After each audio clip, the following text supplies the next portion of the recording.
Hey guys, what's up? It's Nicole. Welcome back to Real Talk Recovery, where we talk about recovery from addiction. So, I just wanted to come on here and kind of shoot the shit with you guys for a little bit. I just got home from work, and I don't know if you guys know, but I work for, I kind of do merchandising, retail merchandising, and so I've been really, really busy at work because it's, Valentine's Day. So, yeah. Hey, Jessica. So I've been working. Y'all, I'm fixing to get my hair done soon. I know the roots, look at that, it's driving me crazy. So, anyway. Hey, Michelle. So, I woke up this morning and I was having such a good day today, y'all. Like, I feel like I got a lot accomplished at work, which always makes me feel good. Like, I love getting a lot of stuff done at work, you know? Yeah, he's right on here. And it's also the fan. You probably hear that fan. So anyway, yeah. What do you guys think I should do? Do you think I should keep the blonde or just go back dark? Because I don't know. Also, I made good choices. Hey, Leonard, what's up? I made good choices with my food today, y'all. This morning, I had a big old giant, big old water, and I drank all of that. Then, at lunch, I had a turkey and cheese roll-up, but what it was it's on this, wheat kind of wrap thing. I had that because they have them pre-made in the deli. And so, hey, Richard. And so I had one of those and then some water and a Gatorade too, because I was starting to have a really bad headache. So I've been making good choices. I haven't been binging at night either. So listen to this, you guys. I was wanting to binge last night. So I woke up in the middle of the night and I had bought some hummus, and I had the hummus and some pretzels, and I just ate a couple of pretzels with hummus on it, and I went right back to bed. It was but that's what happens. So I'll wake up and I'll have this craving to want to eat in the middle of the night. But I didn't binge, so that was a success. It's just I'm really having to be fucking serious about paying attention to what I eat. You know, Jessica, I can't drop all the carbs, but I've cut out a lot, you know? But after 6 p.m. the whole goal is to not eat after 6, because that's where I struggle, because I'll eat and then I'll go to sleep, you know? So I'm trying to work on that. But I'll tell you this, besides this breakout right here, my face is really clearing up, you guys. I know you guys probably can't see but this is a sunspot, so don't mind that. It's just a giant freckle. But these are just two breakouts right there. And then I have one right there about to come up. But, I mean, for the most part, my skin is clear. I don't have any pimples except for those 3, you know. All this is smooth. I've been putting glycolic acid on my face at night, and scrubbing it, and then putting the acid on there, and then putting oil on top of that, and then lotion, a face lotion. Hey, Ryan. So, okay. So when I got up this morning, did you guys watch my morning motivation little video I put up for you guys? So I know a lot of y'all have been struggling, finding your purpose, finding your, your happiness in recovery, okay? And I want you to know that, and I know Ryan had said something about it. I want you to know that I have been there, you guys. I have shared that I've always wanted to do, hold on, let me comment on Cher's thing. I've always wanted to do a angular bob, but I just don't know how I would look with it. So, no, well, I mean, it wasn't triggered by you, but I mean, I hope it helped you, because that's what I was, I hope that after I saw your comment, I felt so bad, because y'all, I know what it was like. I know what it's like to not have any direction or purpose in your life, okay? And for the longest time, I didn't have any purpose or direction. And then my son was born, and then I got sober. The first year of my sobriety, you guys, I didn't have a lot of direction. All I had was my sponsor, and she was basically like telling me what to do, because I would call her about everything. I would call her because I would have an argument with my husband. I would call her because I would run into my dope dealer driving down the road and I would get triggered. I would call her because I had to go to 3 meetings a week and I wanted to skip one. Like, I was on the phone with her, it felt like every day, all day. And so that first year, I didn't have really anything going for me except for her direction. And if I hadn't had her helping direct me in the right way, in the right path, I probably wouldn't have stayed sober, you guys, because it was getting to the point where it was like monotonous. I was bored with my sobriety, and it had just started. And then I had to start challenging myself, like, am I bored, or am I just not having chaos and drama in my life anymore?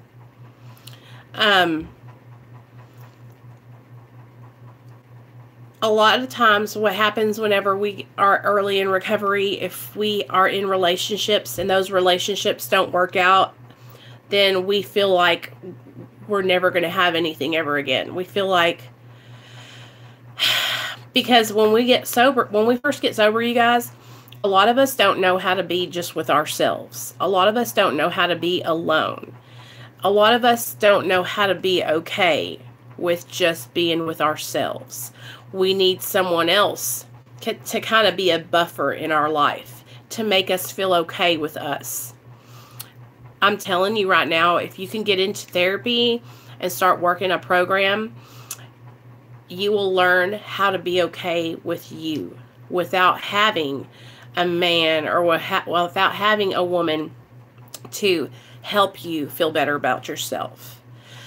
Because the hardest thing for me when I got sober was worrying about my husband, and then I would have these obsessions in my mind about him getting sober and not wanting to be with me anymore. And so the hardest thing for me was to let him do his recovery and let me do my recovery. But I wanted to control what he was doing. I wanted to make sure he was okay all the time. And it wasn't healthy for either one of us, you guys. It was not good. But please, y'all, I'm not like, I know that you guys probably think, oh my God, Nicole's always so happy, right?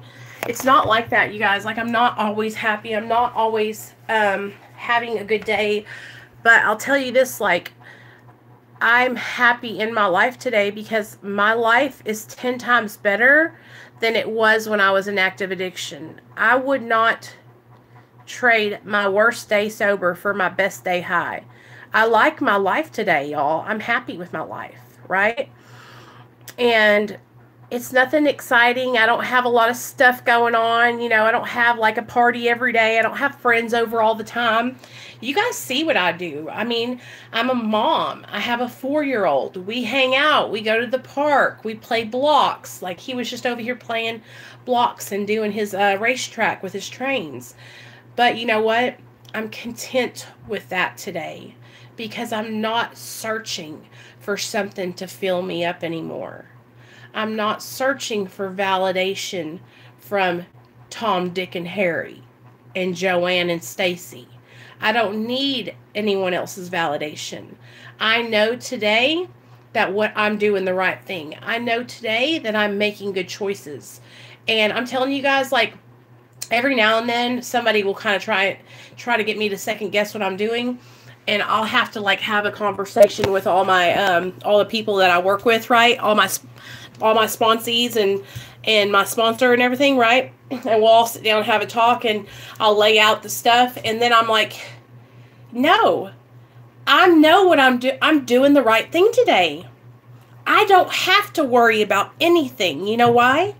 Because I am doing the right thing today. I talk to people one-on-one. If I have a problem with them, I go to them. For once in my life, I don't have to worry about Jan telling Stacy what I told her last night. You know why? because I'm doing the right thing, because I'm not gossiping about people. I'm not spreading rumors. I'm not being hateful. I'm not hurting and harming others. You know what I'm doing? I'm spending my time trying to serve other people and help other people.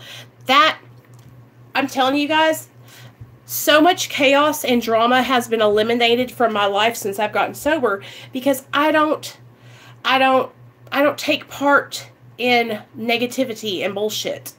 I stay to myself. I kick it with you guys. We do our stuff, and it helps you guys. Like, you guys help me stay on the straight and narrow. I'll tell you though, like, whenever, like, when I first got sober, it was hard because I thought that I had to, like, have all these friends, right? And so I spent a bunch of time, like, people pleasing and trying to, like, get girls that didn't really give a fuck about me to be my friend, right? And now it's like, I know without a shadow of a doubt that my friendship, you guys, is worth $1 million. I am such a good friend. I'm so loyal. I would do anything for anybody. I would take the shirt off my back and give it to you.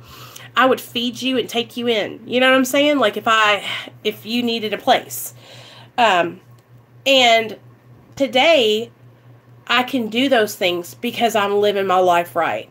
Today, I can, you know, help other people because I'm helping myself, because I've learned to wake up in the morning and do my prayer. God, take my will in my life, guide me in my recovery, and show me how to live clean today. Show me and guide me how to live. Hey, Avalon. Exactly. Today, I'm not doing things because I need you to give me something. Today, I'm not your friend because I want you to be my friend. Today, I don't watch your channel because I want you to watch my channel. I'm here because I care and because I want to help others. It helps me. Real talk. Real talk. I'm here and I do my videos because it helps me. Because it helps me stay sober. It helps me stay accountable. It helps me, it gets my spirits up. Like, anytime I come on here, you guys, I got about 10 of you guys here to talk to. It's the shit. I love coming on here and talking to y'all. I love hanging out with you guys. I love sharing with you guys what I do to stay sober, you know? So when I wake up in the morning, you guys, before my feet hit the ground, I make that conscious effort. I tell God, hey, God, help me stay sober today. I want to do this, you know? But that's the thing. My priorities and my perception has shifted. I want to live differently today. I love you guys too. And yeah, y'all are the shit. We need to come up with a name for my subscribers. Nicole's little shits. Y'all are my little shits.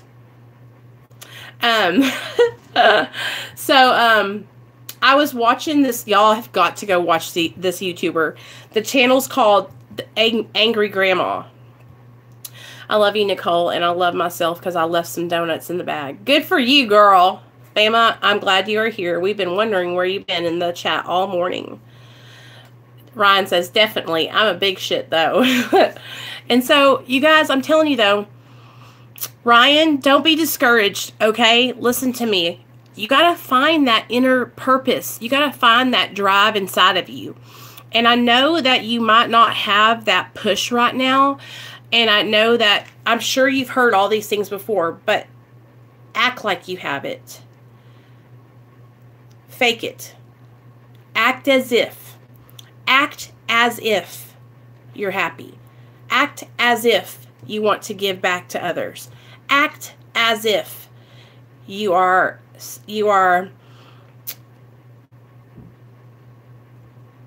act as if you have purpose. And what happens is, the more you practice acting as if, what happens is that's going to shift. It's just like practicing positive thinking, you guys. It's just like when your brain, yes, XC, when you practice so much on negativity, I'm never going to do this. My life is just nothing. I have no purpose. I miss this. I miss that. I'm never going to. What's going to happen? You are driving that into your brain. You are manifesting your life. You're manifesting the negativity in your life. I'm telling you right now, you guys, I never believed it. I never believed it. I thought people were so full of shit. Okay? I was like, no, there's no way that just because if I think positive, my life's going to be better. I'm telling you, though, I promise you, it can actually be draining at times. Ryan, honey, you don't have to tell me anything, honey. I know. Believe me. I cannot tell you how many times I have put myself out there for folks and got myself run all over, kicked into the ground, and hurt because I care more about them than they care about themselves. I totally understand. I'm telling you, though, listen to me. Take that gift of empathy that you have, like, take that gift and use that and put passion into your recovery and start helping other people recover. I'm telling you, man, it'll change your life. Get yourself together and start working with others. It's the best thing. My sponsor always told me, you guys, the best way to get out of your own head, and to get out of your own way is to be of service. Be of service to someone else who needs it. Go to a meeting, make coffee, pick up the cigarette butts outside the meeting, raise your hand and offer to give rides to somebody. If you've worked the 12 steps and you can sponsor folks, tell people, hey, I'm able to sponsor if anybody wants to work the steps.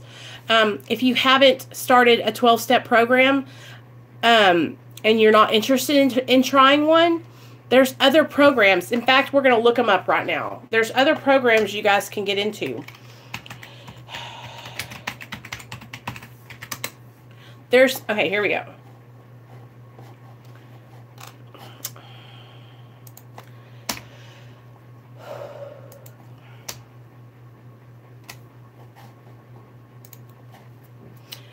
I'm looking up Refuge Recovery and Smart Recovery, you guys, because these are other programs that y'all can get involved in if you're not trying to do the 12 steps. But here's the thing, and I'm not trying to push nothing on anybody. I respect everybody and their choices. I really got to tell you guys this, though. Why won't you try the 12 steps? Why not? It can't hurt. What do you have to lose? I'm telling you, the 12 steps are designed for living. Anybody could benefit from them. I don't care if you are an addict, an alcoholic, a sex addict, a gambler, a regular person. Everyone could benefit from them. I'm telling you. Okay, so here we go. Let's look up Refuge Recovery. Okay, Refuge Recovery is a nonprofit organization grounded in the belief that Buddhist principles and practices create a strong foundation for the addiction recovery. So here we go. Let's look at it, you guys. We're going to go on here. We're going to go on here, and I'm going to give you guys some options, okay? Now, I am an AA girl. I love Alcoholics Anonymous. It's where I found my spot. It's where I found my recovery. But I'm going to get involved in some of this stuff so I can learn about it, and then we can do it together. Okay, so Refuge Recovery. We got a big old homepage here. Let's check it out. All right, guys. Okay, Refuge Recovery. Can y'all see that? Yeah. Okay. Let's go to About. What is Refuge Recovery? Refuge Recovery is a nonprofit organization grounded in the belief that Buddhist principles and practices create a strong foundation for a path to freedom from addiction. This is an approach to recovery that understands all individuals have the power and potential to be free themselves from the suffering that is caused by addiction. We feel confident in the power of the Dharma, if applied to relieve suffering of all kinds, including the suffering of addiction. This is a process that cultivates a path of awakening. The path that have created so many suffering in our lives and in this world. Refuge Recovery believes that training our hearts and minds to see clearly and respond to our lives with understanding and non-harming can free us from addiction. In the beginning, some of these practices may seem confusing or counter-instinctual, and indeed some of them are, but we believe they provide a clear path to freedom. Whether this path is familiar to you or new to you, we all benefit from the support of a community of peers who share this journey. For that reason, Refuge Recovery seeks to support those on this path by building an extensive and comprehensive network of refuge recovery meetings and communities that practice, educate, and provide Buddhist-inspired guidance and meditations for anyone seeking recovery from addiction. Refuge Recovery is independent from any other organization or individual. Refuge Recovery recognizes Noah Levine, the author of the book Refuge Recovery and founder of Refuge Recovery Treatment Centers, as one of our founders. We are not affiliated with or organizationally tied to any other organization that shares a name similar to ours. Okay, so did y'all hear that? So Refuge Recovery is based off of Buddhism. So it says the 4 truths of Refuge Recovery. 1. Addiction creates suffering. 2. The cause of addiction is repetitive craving. 3. Recovery is possible.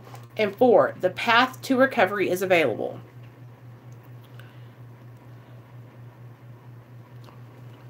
Oh yeah, I remember you saying something.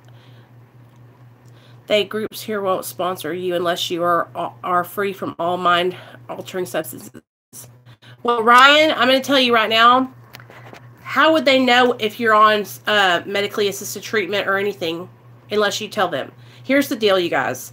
I had an experience like that in AA where I was on medically assisted treatment and wanted to work through the 12 steps, and I was working with a lady, and I told her before she started me through the steps that I was on Suboxone, and she told me I had to get off of it, and I lost it. I cried. I felt so ashamed. I called my doctor. I called my therapist, and I said, my sponsor says I have to get off my medication. What do I need to do? And they were like, no, ma'am. First of all, let me just share this with you guys. If someone is telling you that they will not sponsor you because you are on medically assisted treatment, that is a damn lie. Alcoholics Anonymous has no opinion on outside issues. Opiate addiction is an outside issue. The only thing Alcoholics Anonymous cares about is alcoholism. A true person who works through the 12 steps of AA will take you through the 12 steps no matter what. It doesn't matter if you're on medically assisted treatment. You know why? Because they're going to hope that while they're taking you through the steps, you have a spiritual awakening. And while that happens, maybe when you get done with the steps, you'll feel more comfortable and you might want to get off the Suboxone. And if you don't, it still doesn't matter. You know why? Because your perception is changing and you're building a foundation of recovery. Alcoholics Anonymous does not say, hey, you can't be here. You can't share because you're on Suboxone or methadone. That is, they don't do that. They don't do that. Because listen, there are so many alcoholics, you guys, that are a part of AA that are on Xanax, hydrocodones, that take their medication as prescribed. If anyone is telling you that they will not sponsor you, then first of all, you don't need them. Okay? Second of all, they're wrong. I promise you they're wrong. That's not how Alcoholics Anonymous is. I promise you, Ryan, I promise you, I've done my research and I'm a big AA person. And if they're doing that to you, then they are wrong. They're wrong. And you know what? You don't have to tell anybody the medications that you're on. That's between you and your prescribing physician. Okay? And as long as you're not taking your prescription and abusing it or selling it or getting high off of it, and you're taking it as prescribed by a medical doctor, then you are absolutely y'all have to understand that that is dangerous and irresponsible. Okay, good. If people are doing that to you guys, I'm telling you, that is irresponsible, that's dangerous, that's playing doctor. That is practicing medicine without a license, and that's against the law. No person can come and tell you it's time for you to get off your medication. Absolutely not. So you guys, let me find them. Let me get a hold of those folks, because I had people try to do that to me when I first started sharing with people that I was on medically assisted treatment. And a lot of people tried to gang up on me that were in the program. But that's what I'm telling you guys. It's not AA. It's the shitty ass people who take the principles and the traditions out of context, because it has nothing. AA don't believe like that. I'm going into surgery. Surgery people are way worse, like the dentist. They don't know how to take care of me knowing I'm on Suboxone. Samantha, what you need to do with if you're having like teeth removed, is you need to let your dentist know that you're prescribed Suboxone, and you also need to let your Suboxone doctor know, because what they'll have you do is they'll have you, if you have to have pain medication. Now, if it's an elective surgery and you can wait to have it, I would always wait to have the surgery until I have a little bit more time sober or whatever. But if you have to have it and you have to take pain medications, usually what the doctor will have you do is stop taking your Suboxone 3 days before you go in for the surgery. And then you should be just fine. They'll be able to treat you with pain meds. And the only reason I know this, you guys, is because my doctor, explains all this to us when we go to groups. All over the UK, it's the same in AA and CA, or even worse. I relapsed and it fit. And you got dropped by your sponsor for relapsing? Wow. That's not how it is here. Like, you don't drop people because they relapse. If anything, you need to rally around that person and be there for them even more. I'm sorry that it's like that, but that's really not how it's supposed to be. We're supposed to be understanding and tolerant and there to support others, Ooh, Sam. Well, girl, you better go in there and get that taken care of. Did you talk to your Suboxone doctor? Because usually, like I said, they'll have you, they'll have you stop for 3 days before your surgery, and then you can go in, and you should be fine, though. I'll tell you what my doctor told us. He tells us, you need to have a plan, okay? If you're having surgery and you have to get pain medication, you need to have a plan. You need to have somebody who can hold your medications for you and give them to you as prescribed, that knows that you're an addict, that you can't manipulate, okay? Because we all know how it gets when we get a little pain. We'll make everybody believe that we're dying. I need more. I just need one more hydro. You know what I mean? Hey, Jen. Hey, girls. That's my friend Jen, Makeup by Shay. She has a makeup channel if y'all ever like to go over there and check it out. She's so sweet. She was the first person I ever met when I came onto YouTube. He said I was fine. My Suboxone doctor is, but my dentist refuses. Nah. He refuses to give you medication, or he refuses to do the surgery. You know what you'll have to do probably then? Oh, that's crazy. So he's not going to give you any pain meds? That's right. Shit's getting deep. No such thing as just one. You know what I'm saying? They say it. What is it saying? They say, one is too many and 1,000 is never enough. Never enough. Never enough. Story time. Impromptu story time, you guys. Here we go. So, speaking of, there's no such thing as just one. I'm going to tell y'all a quick story about the time I tried to just take one. And y'all tell me if y'all can relate to this, okay? So, I had just gotten, y'all, if you guys have watched my 4-part series of my addiction story, you need to watch it. It's in a playlist called My Addiction, The Ugly Truth, okay? And it's a 4-part series. It's 4 hours, but it's my whole story. So I had just gotten a felony, right? And I got my felony charge for possession of a controlled substance, methamphetamines. And I had gotten put on probation. So I went into the probation office and I took my first drug screen. And that's when my probation officer told me, like, From now on, I want you to come in every month when I call you for random drug screens and to pay your fines and fees. Okay, I can do this. And at this time, I had already been to treatment once and I had gotten that charge. So I knew I was an addict. But for some reason in my mind, I still thought that I had control. Okay, and in every addict and alcoholic, there is this delusion that we somehow have control over our addiction. And we will go on, and it talks about this.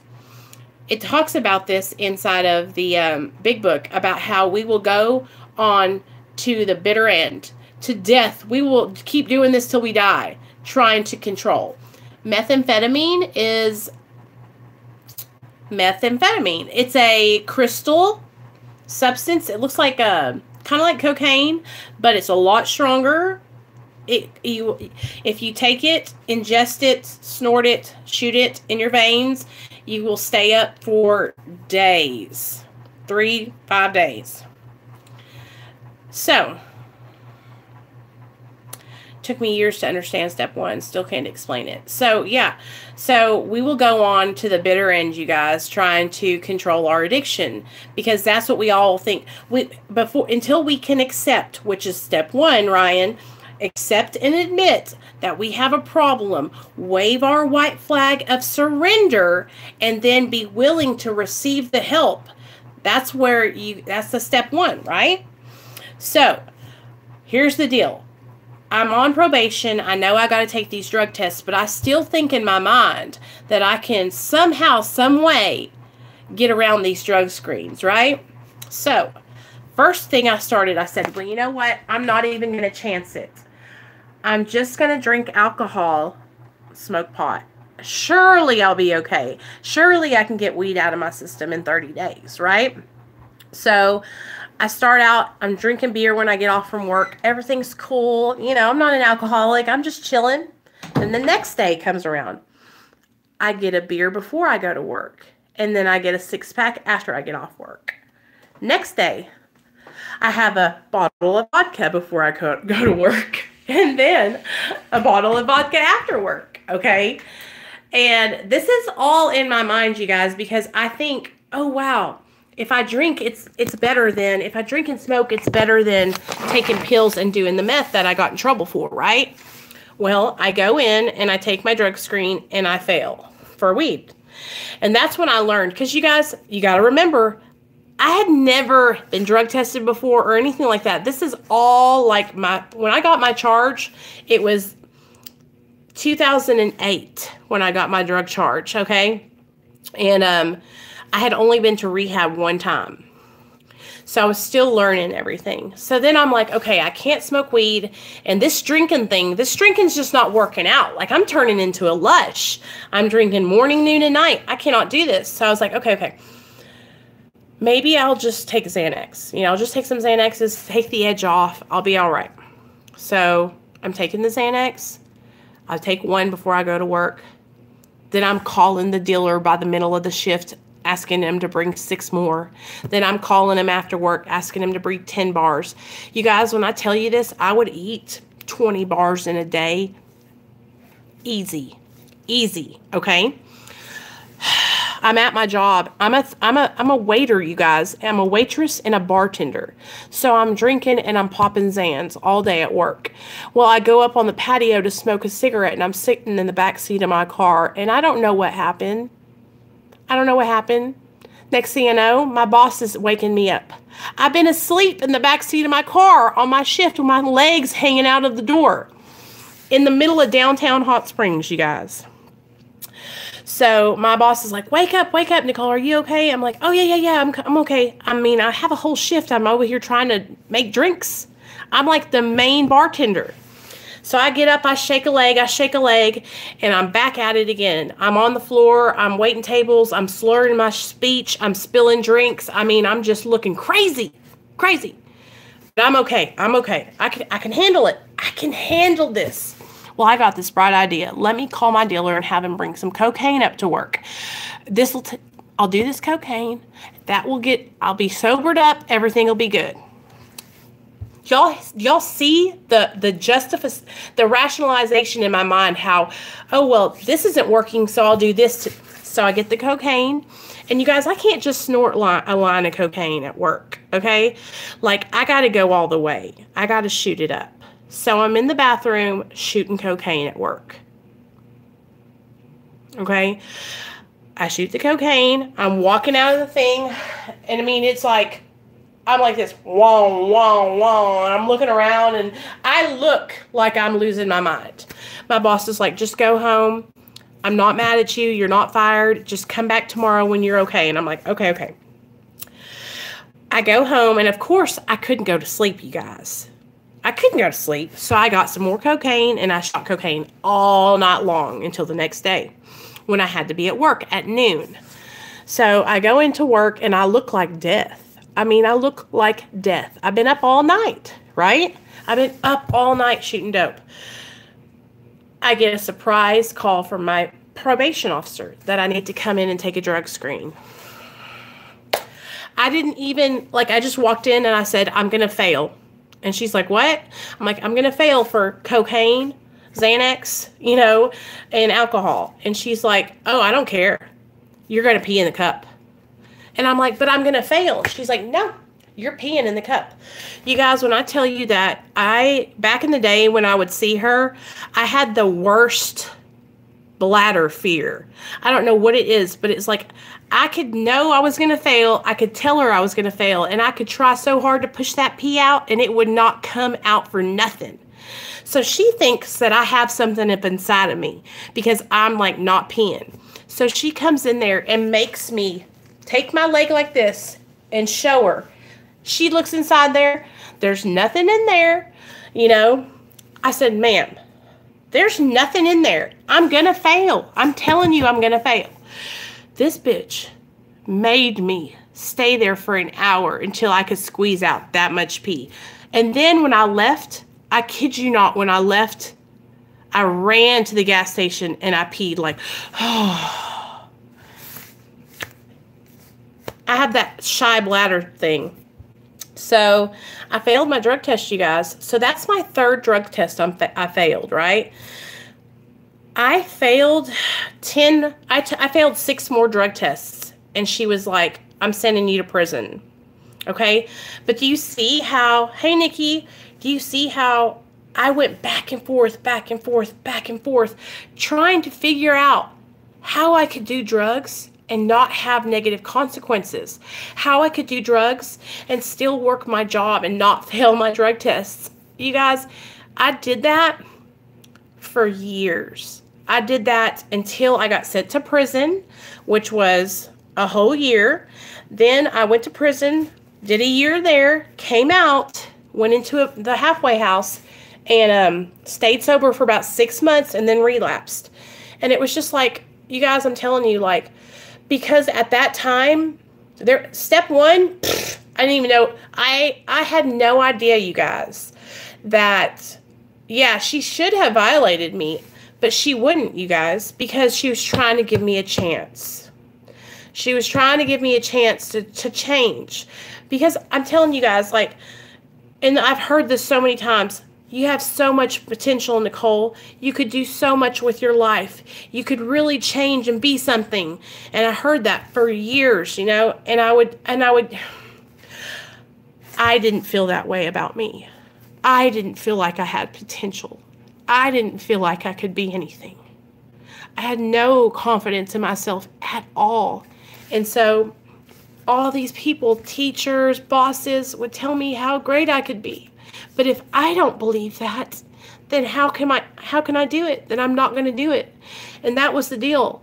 I didn't believe in myself. So I kept on killing myself with drugs, shit's getting deep. I probably do. I had an instance, my cousin, 23, got his tooth pulled, got a prescription for pain meds, got addicted, and died. It's so sad. Oh my God, Jen, I'm so sorry. Yep, to kill yourself. But at what point does she help? I would have put you in the pokey to get you progressing. Well, Shauna, she did. She violated me and put me in the pokey. And what happened was, for someone like me, I just went into prison, you guys, and I adapted to my surroundings. I adapted to that life. I learned more criminal activities, and I did what I had to do to get out of prison. And then when I got out of prison, I think I had, like I said, 6 months of sobriety, and I relapsed. And that's the thing. It didn't matter if people locked me up every day. I was not ready to change. I wasn't even where a lot of you guys are at. A lot of you guys are here. You're on medically assisted treatment. You know that if you shoot heroin, you're going to die, and you want to do different. I wasn't even at that point yet. I still liked the effects produced by drugs and alcohol. I still liked getting high. You know what I'm saying? I didn't stop liking getting high until my son was born. When my son came along, that changed everything. You know, I loved getting high. You know, I'm not going to lie to you guys. And sometimes I think about it, but I know without a shadow of a doubt that I can't do that shit no more. But I used to love it. I used to love the way I felt when I was high. But you know what? Today, I know that the reason I loved the way I felt when I was high was because I didn't love myself. I didn't love myself sober. I didn't love myself for me. I thought I had to be different to make you like me. I thought I had to be high and skinny and outgoing and on top of everything. And here, because I needed you to like me. Because if you didn't like me, then I couldn't like myself. Do y'all know what I'm saying? And so now that's what I'm working on, is like loving myself and knowing that you guys are going to love me no matter what. I have to love me though, you know, and I don't want to die today. You know, it's a lot. I think what happens for every addict and every drug addict and alcoholic, there comes a point where your things shift and you're no longer getting the same feeling that you got when you first started getting high. You're no longer getting that relief. Now, the longer you stay on drugs, the more you have to use. Hey, Anessa. And the more you have to use, the harder it is to get the feeling that you want to get. So that relief, it's just chasing it. You're chasing it. Oh, just one more. Just one more. And it's like, fuck, man, I'm telling you what, especially when you're shooting Roxy's and shit, shooting heroin, it's like a second and then it's all over and you got to do it again. It's like, man, now I get relief from sharing my struggles. Now I get relief from talking with my therapist and sharing like how I feel inside. You know, I'm not as scared to share how I feel anymore. Speaking of PTSD, shit's getting deep. I got raped when I was in active addiction. And I mean like bad shit happened to me. And I used to blame myself, right? Just wanted to message on and send it in case it was too late. Can I private message you some other time somewhere else? I have to talk about. Hey Sam, if you want to, you can message me you can email me, or you can message me on Twitter or Instagram. All my links are in the description box. Okay. Right. And you know, that whole like the romancing that's the thing, you guys. Like, I have to think about my drugs of choice like they are death. I hate them. I don't want them back in my life. I don't want to shoot heroin. I don't want to shoot meth. I don't want to shoot Roxy's. I don't want to shoot cocaine, because that shit will put me down. It will kill me. But because I ain't got no sense, because I'm an addict you know? So, but I was raped whenever I was in active addiction, and I've told the story on here before, and I'm not going to cry. It's just, I used to blame myself. I used to say that it was my fault because I shouldn't have been where I was at. I shouldn't have been under the influence, and I wouldn't have got raped. But bottom line is, nobody deserves to be raped. Nobody deserves to be touched if they don't want to be touched. I don't care if I was laying on the kitchen table naked as a jaybird. No one has the right to be in your space. So I was living with some friends, and my boyfriend hadn't gotten home, and our roommate was there. And instead of like just chill and watch TV, he decided that he was going to rape me. He decided that he was going to shut the breaker off, literally shut the breaker off in the house. So all the lights in the house went out, and chase me around this 2-story house. This was have y'all ever heard of plantation houses? It's like an old house from back in the slave days, y'all. It's got the big pillars in the front. You walk in, there's an upstairs, and then there's a thing right here, and there's also a basement. And it's got all kinds of different rooms, secret doors and stuff in the walls. I mean, like, really old house. He shut the lights off, the breaker off in this house, and I had lived there long enough to where I could find my way around, right? But it was like it was just the scariest shit I've ever been through in my life. And this dude chased me until he caught me and dragged me by my ankles across the floor and told me, he said, if you don't give it to me, I'm going to take it. If you don't give it to me. And I was just like, do you know when somebody does that to you guys and you're just like, well, I can fight for my life and get my ass whooped and get raped, or I can just take it and leave, right? So I did what I had to do and got the fuck out of there. You know, and what I mean by did what I had to do, I mean, like, I laid there lifeless. You know, it was horrible. And I can still, like, seriously, I can still hear him. Like, if I think about it, I can hear him. You know what I mean? Saying, DeMeo. He would call me by my last name. I hated that.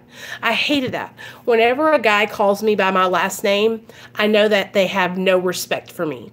I know that they think I'm a dude. They think I'm one of the homies. And he would do that shit. And then any other time anybody else would do that to me, I would tell him, fucking don't call me by my last name, because it fucking gives me the heebie-jeebies. But then I got locked up after that happened. I went to prison after that happened. And you'll never guess who I was locked up with in the prison. The guy who raped me's baby's mama. So me and her ended up getting put in the same unit. And I was doing like I am now, we were all sitting out on the rec yard one day, just like chilling outside, right? And I was telling a story about that guy. And she heard me. And it got around to her. And she came over to me and she said, you're not the first person that I've heard say that he's done that to them. And I was like, I was so afraid that she was going to be mad at me. I mean, she was a little thing. She's like 4'11".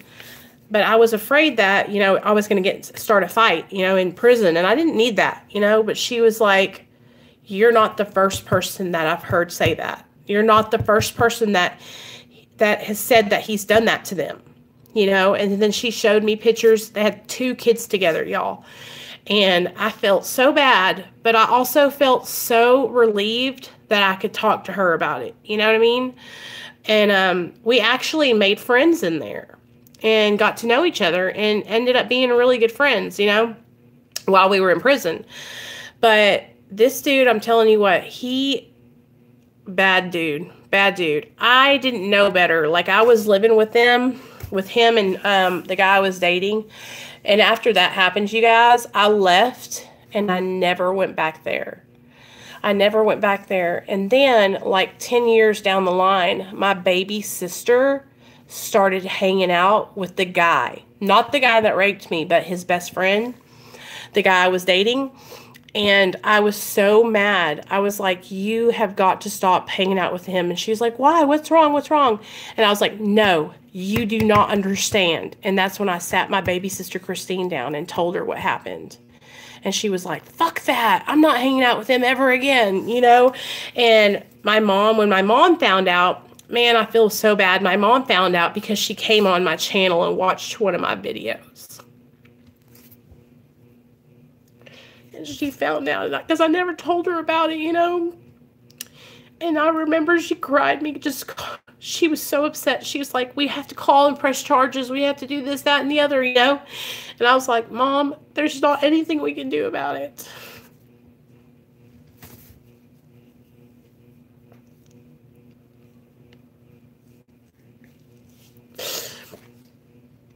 My mom watches my channel.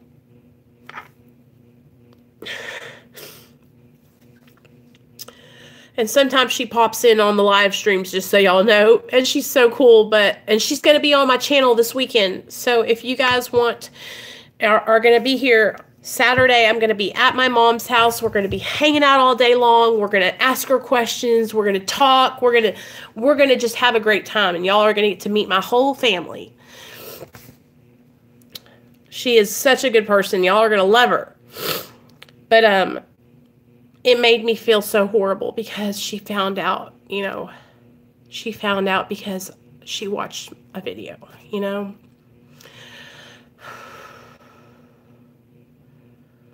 I forgive that guy. Like, I do. I forgive him, but I will never forget that. You know what I mean?